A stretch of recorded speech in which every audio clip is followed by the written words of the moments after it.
Donc première station de l'Aerox, vous arrivez sur le ski erg. Donc la première chose, ça va être le réglage de votre damper. Ça correspond à la résistance que vous allez avoir sur votre machine. Donc plus vous allez avoir une résistance haute, plus la machine va opposer de résistance et donc plus vous allez pouvoir générer de puissance. Plus vous allez avoir une résistance qui est basse, moins il y aura de résistance à opposer sur la machine et plus vous allez pouvoir mettre de vitesse et de fluidité dans vos mouvements. Maintenant, moi, ce que je vais conseiller sur l'Aerox, c'est un effort qui est long. Le ski erg, c'est que la première station, donc il faut vraiment chercher à s'économiser. C'est 1000 mètres à faire, ça prend en moyenne entre 4 et 5 minutes. Donc ça sert à rien de charger la mule, de mettre une grosse résistance dessus et de se cramer musculairement, nerveusement dessus. Ce que je conseille, ça va être de le mettre au moins à moitié. Moi, après plusieurs tests, j'aime bien le mettre ici sur le 3. Je vais vous montrer la différence entre des grands mouvements amples avec de la résistance et des petits mouvements rapides avec moins de résistance en restant sur le même rythme. Donc, avec une résistance à 10, je vais skier à une moyenne de 2 minutes aux 500 mètres.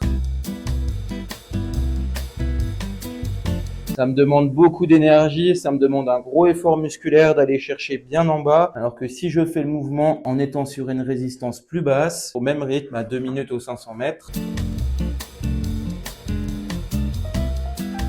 j'ai dû générer beaucoup moins d'efforts musculaires pour pouvoir faire fonctionner la machine à la même vitesse, mais forcément, j'ai dû mettre plus de mouvement, un peu plus de rythme. Je trouve que cette solution-là est plus adaptée pour l'Aerox. Comme je vous ai dit, c'est vraiment un effort qui est long. Il faut gérer son effort et éviter de taper dans les réserves dès le début de l'Aerox. Et ensuite, dernière chose pour le ski, je vais chercher bien haut ici. Si je suis petit gabarit, je peux me mettre sur pointe de pied pour aller chercher en haut. Je me grandis et je viens passer mes mains au niveau des genoux. Du point d'ancrage ici jusqu'à la moitié du ski, c'est ici que je mets mon effort et ensuite je laisse tomber les bras. La force que vous allez générer en bas du mouvement ici va être très minime par rapport à la puissance que vous allez pouvoir engranger en haut du mouvement.